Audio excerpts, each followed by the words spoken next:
Merci Madame le maire. J'ai écouté avec attention ce que disait Sébastien Duhem. J'ai lu attentivement effectivement le règlement intérieur et le sentiment que cela me donne, et je le dis, c'est qu'il y a manifestement une écoute attentive, une évaluation assez précise de la pratique des deux premières éditions. Et quand je vois la question des 9 ans, quand je vois la question des 500 000 € dans les 2 millions, je trouve que ça va particulièrement dans le bon sens. Une petite remarque sur la question des 9 ans. Si les jeunes dès 9 ans sont capables, et je le pense, nous le pensons, vous le pensez, d'être dans un jury du budget participatif, je rappelle notre proposition qui concernait le droit de pétition, c'était de permettre que le droit de pétition puisse aussi être ouvert aux jeunes. Et donc, je pense que peut-être demain, il y aura une cohérence entre cette participation au jury et la possibilité de participer à ce droit de pétition. Pardon ? La loi le permettra, mais... Alors, je continue, enfin on peut faire un dialogue, hein, mais je peux continuer. Ça c'est le premier point que je voulais évoquer. Dans ce que vient de dire le précédent orateur, je m'y retrouve globalement, pas sur les conclusions, pas sur un certain nombre d'aspects, mais globalement sur la question du budget, sur la question du bilan, sur la question d'une encore plus grande dynamique.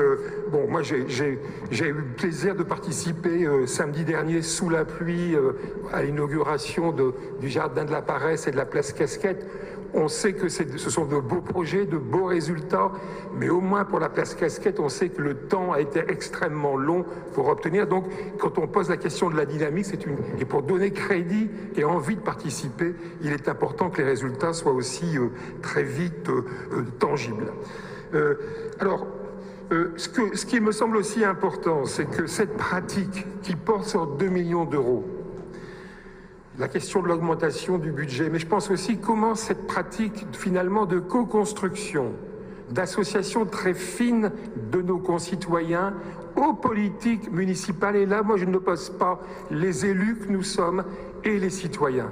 Eh bien, comment cette pratique de concertation sur laquelle faire respirer l'île, on faisait un des marqueurs de ces propositions. Et manifestement, les campagnes servent aussi à ça. Vos réflexions, nos réflexions, les réflexions de notre groupe d'opposition, les choses avancent. Eh bien, je pense qu'il est important aussi que dans des projets de plus grande dimension, la concertation, l'expertise d'usage, l'expertise des habitants puisse effectivement être mise en œuvre. J'ai regardé la brochure avec une très belle brochure. Alors bon, petite remarque, la délibération se termine par le fait qu'il est demandé au conseil municipal de décider la mise en œuvre de la 3e édition du budget. Bon, je sais bien que nos délibérations, c'est peut-être très formel. Bon, ça y est, tout est indiqué dedans, correspondant au règlement et à la délibération. C'est peut-être bizarre d'avoir ce type de document déjà édité. Mais j'en viens sur un point précis, et je termine là-dessus, qui est celui des box et parking vélo, pour prendre un point précis. Le budget participatif avait permis, et tant mieux, d'aménager 50 box. La ville en prévoit aussi 50 autres. Très bien. Même si c'est insuffisant, enfin bon, ça progresse, mais on a des besoins largement supérieurs pour répondre à la demande des citoyens, parce qu'il y a des délais d'attente très forts. Ça ne garantit pas d'avoir une place dans un abri. C'est une demande depuis très longtemps de la part des habitants qui ne peuvent pas mettre le vélo chez eux, et une égalité de traitement.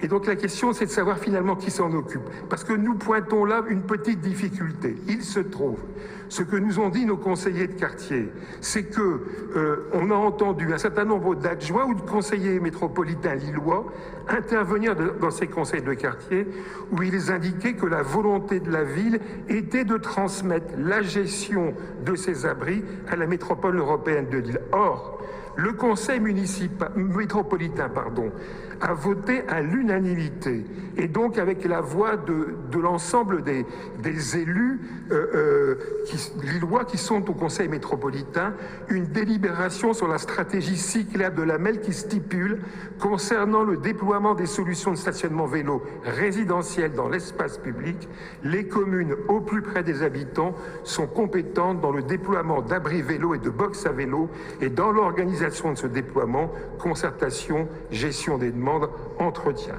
Dès lors, il nous semble important, y compris sur la question du suivi et de l'engagement par rapport à ces projets de budget participatif, et que c'est un exemple concret de savoir sur la gestion de ces box comment la commune compte mettre en œuvre la délibération métropolitaine que ses élus ont votée. Je vous remercie.